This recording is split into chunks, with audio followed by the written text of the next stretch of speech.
Voilà, merci Seigneur. Le réveil, Frère du réveil. Ouais. Amen. Ah, le frère Amand. Voilà, ben, on se trouvait à Lisieux à l'époque. J'avais 15 ans. Et là, mon frère est tombé malade. Il s'appelait Sino. C'était fini pour lui. Ma mère allait voir un médecin, un autre médecin, ça n'allait jamais.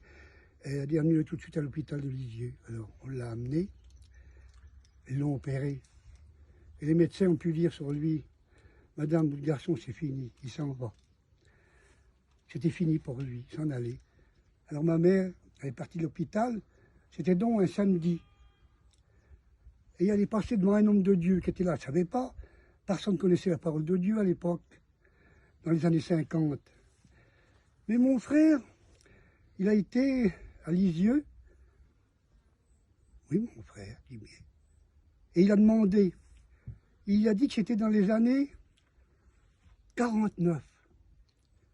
D'après où c'est qu'il était à l'hôpital. Mais on a toujours dit en 50. Alors, ma mère elle est passée devant cet homme-là qui était là, dans un marché qui était là. Et j'ai connu ce gardien-là des grandes années, moi. Un chrétien. Il venait souvent nous voir chez nous, à la voiture. Et il a dit, non, madame, le garçon ne mourira pas, voilà. Un petit morceau de papier, protectus. Il n'était pas bien grand, son garbar, ou non, il faut dire, mais il se barre, mais il était grand pour nous. Gloire à Dieu. Oui. Et ma mère est partie de cet homme-là. Regardez voir comment c'est. La caravane, donc c'est qu'elle était en dessous d'une grande hangar. Caravane à chevaux, on avait à l'époque. On pouvait voir la réunion où elle se trouvait. C'était conduit comme ça. C'était donc un samedi. Alors ma mère a demandé en face, il y avait une épicerie. Ben, il dit tenez un peu plus loin, là, pour le protectus. Alors le dimanche matin, du samedi, c'était dimanche le matin, on a été à la réunion. Le gardien s'appelait Gicnard. Cet homme-là, on l'a connu des grandes années. Et on est rentré dans la réunion, le gardien a pu dire mais obligé que vous venez, vous êtes des chrétiens, vous ne savez pas. Ma mère non plus, mon père non plus. Asseyez-vous, mais qu'est-ce que vous avez? Pourquoi vous êtes venu là?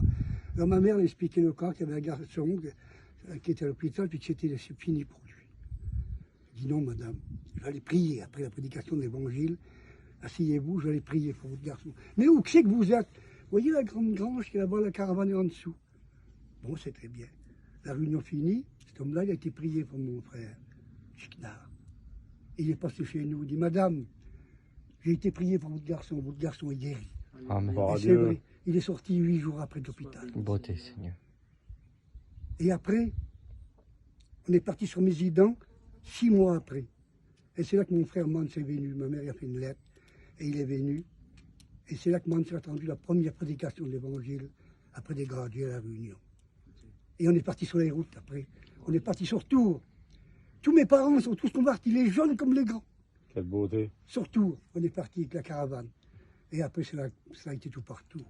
La Et pour le réveil, dans les années-là, eh bien, on peut dire merci à Dieu. Amen. Hein, mes frères. Ah bon. Je suis content de vous. Gloire à Dieu. Vous avez prié pour moi, mes petits Amen. frères. Vous avez prié pour moi aussi. Gloire J'ai à perdu un, puis j'ai perdu une petite fille. J'étais père de famille.